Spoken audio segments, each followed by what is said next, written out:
நண்பர்களே, இன்னைக்கு உங்கள சந்திக்கிறது எனக்கு ரொம்ப சந்தோஷம். இந்த தளத்துக்கு நீங்க வந்ததுக்கு நன்றி. உங்களுக்காக ஆண்டவர் நெறைய விஷயங்கள வச்சிருக்கிறாருன்றத உங்ககிட்ட பகிர்ந்துக்க நான் விரும்புறேன். இன்னைக்கு உங்க கூட நான் பேச வேண்டிய விஷயத்துக்குள்ள போறதுக்கு முன்னாடி, சில விஷயங்கள சொல்லிக்க விரும்புறேன். நீங்க ஜான் கிஃப்டா அப்படின்ற என்னோட Instagram, Facebook, YouTube மூலமா என்ன ஃபாலோ பண்ணி என்னோட பதிவுகள நீங்க பெறலாம். தினமும் என்னோட பாட்காஸ்ட் நீங்க கேட்கலாம்.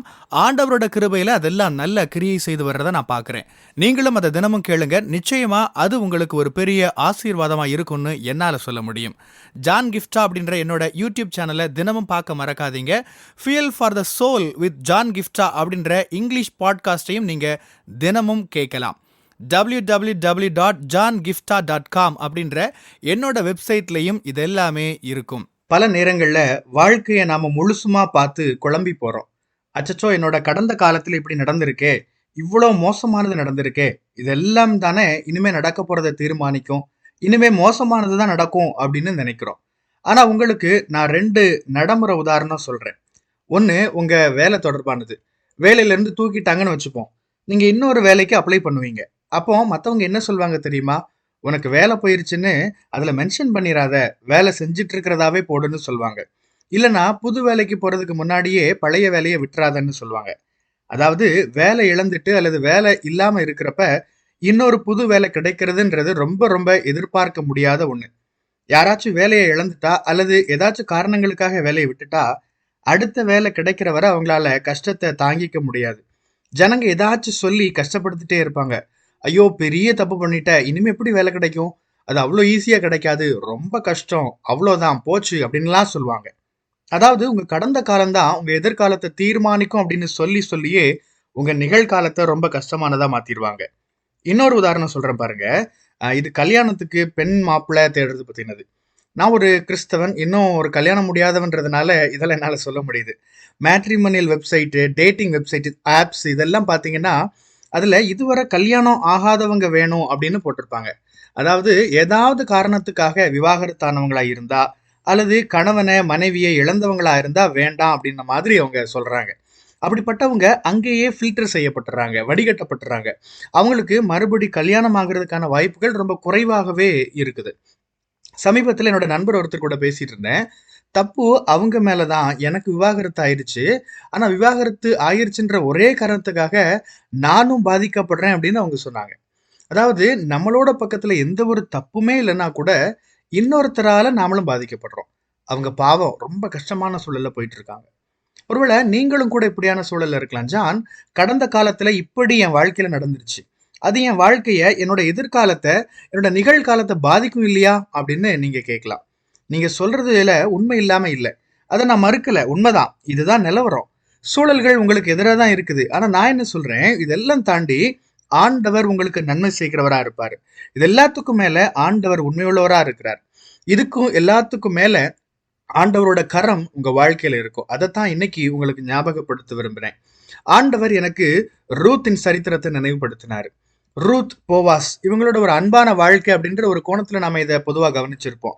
டேட்டிங், ஆண் பெண் உறவுகள் பத்தி எல்லாம் பேசுறப்ப இந்த ரூத் போவாஸ் சரித்திரத்தை எடுத்து பேசுறாங்க. ஆனா ஆண்டவர் ஒரு நாள் எனக்கு வேறொரு விஷயத்தை இதுல இருந்து கத்துக் கொடுத்தாரு. ஜான், ரூத் ஒரு விதவைன்றதை கவனிச்சியான்னு ஆண்டவர் என்கிட்ட கேட்டார். அப்படி இருந்தும் போவாஸ் அவளை தெரிஞ்சு எடுத்துக்கிட்டாரு. ஒருவேளை போவாஸ் எனக்கு விதவை வேணாம், கல்யாணம் ஆகாத ஒரு பொண்ணு தான் எனக்கு வேணும் அப்படின்னு சொல்லியிருக்கலாம் இல்லையா? ஆனா அவர் அப்படி சொல்லல. அவர் ரூத்தை ஏத்துக்கிட்டாரு. உலகத்தின் பார்வையில கணவனை அல்லது மனைவியை இழந்தவங்க அல்லது விவாகரத்து ஆனவங்க புறக்கணிக்கப்பட்டவங்களா தெரியலாம். அதாவது அவங்கள தெரிவு செய்ய யாரும் விரும்புறது இல்ல. அப்படிதான் இந்த உலகம் இயங்குது. ஆனா உங்களுக்கு ஒண்ணு தெரியுமா? உங்க கடந்த கால நிகழ்வுகள் எப்படி இருந்தாலும், கடந்த கால வாழ்க்கை எப்படி இருந்தாலும், சரியான போவாச, சரியான நபரை உங்களை தெரிவு செய்யறதுக்கு ஆண்டவர் வழி நடத்துவாரு. ஆமாங்க, ஒருவேளை நீங்க வேலையை இழந்துட்டு நிக்கலாம். ஏதாவது ஒரு காரணத்துக்காக உங்க வேலையை நீங்களே விட்டுருக்கலாம். ஆனா இப்ப இன்னும் உங்களுக்கு வேலை கிடைக்கல.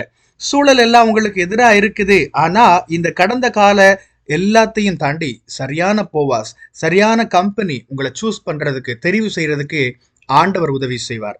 நீங்க அமைதியா ஆண்டவரை நம்பி அவருக்காக காத்துருங்க. அவர் தான் உங்களோட வாழ்க்கையை நடத்துறாரு, வேற யாரும் இல்லை. ரூத் எடுத்துக்கோங்க, அவங்க ஒரு விதவை.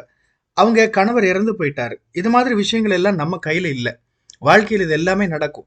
இது நியாயமே இல்லாதது போல இருக்கலாம். ஆனா நான் சொல்றேன், இது எல்லாத்தையும் தாண்டி அங்க ஆண்டவர் உங்களுக்காக இருக்கிறார். உங்களுக்கு எது சிறப்பானதோ அது ஆண்டவருக்கு தெரியும். உங்களுக்கு யார் பொருத்தமா இருப்பாங்கன்னு அவருக்கு நல்லாவே தெரியும். சரியான போவாச உங்களை எப்படி தெரிந்தெடுக்க வைக்கணும்னு ஆண்டவருக்கு தெரியும். சரியான கதவுகள் உங்களுக்காக திறக்கும். சரியான வாய்ப்புகள் உங்களை தேடி வரும். உங்களோட இலக்கை நோக்கி நீங்க பயணிக்க ஆண்டவர் உங்களுக்கு உதவி செய்வார். இன்னைக்கு இந்த வார்த்தைகளால உங்களை உற்சாகப்படுத்த விரும்புறேன்.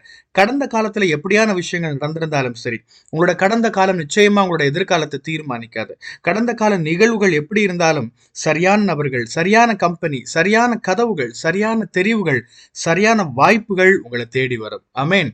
கர்த்தர் உங்களை ஆசீர்வதிப்பாராக. உங்களுடைய பகுதிகளில் பிரசங்கிக்க என்னை அழைக்க நீங்க விரும்பினா டிஸ்கிரிப்ஷன்ல இருக்கிற இமெயில் மூலமா என்ன நீங்க தொடர்பு கொள்ளலாம். பிரியமானவங்களே, இந்த செய்தி மூலமா நீங்க உற்சாகம் அடைஞ்சிருப்பீங்க, ஆசீர்வதிக்கப்பட்டிருப்பீங்கன்னு விசுவாசிக்கிறேன். திரும்பவும் ஞாபகப்படுத்துறேன், நீங்க ஜான் கிஃப்டா அப்படின்ற என்னோட இன்ஸ்டாகிராம், ஃபேஸ்புக், யூடியூப் மூலமா என்னை ஃபாலோ பண்ணி என்னோட பதிவுகளை பெறலாம். ஜான் கிஃப்டா அப்படின்ற என்னோட யூடியூப் சேனலை தினமும் பார்க்க மறக்காதீங்க. Fuel for the soul with John Gifta அப்படின்ற இங்கிலீஷ் பாட்காஸ்டையும் நீங்கள் தினமும் கேட்கலாம். பாட்காஸ்ட் எபிசோடுக்கு நீங்கள் உங்களோட ரேட்டிங், ரிவ்யூ கொடுத்து ஷேர் பண்ண மறக்காதீங்க. www.johngifta.com அப்படின்ற என்னோட வெப்சைட்லையும் இது எல்லாமே இருக்கும்.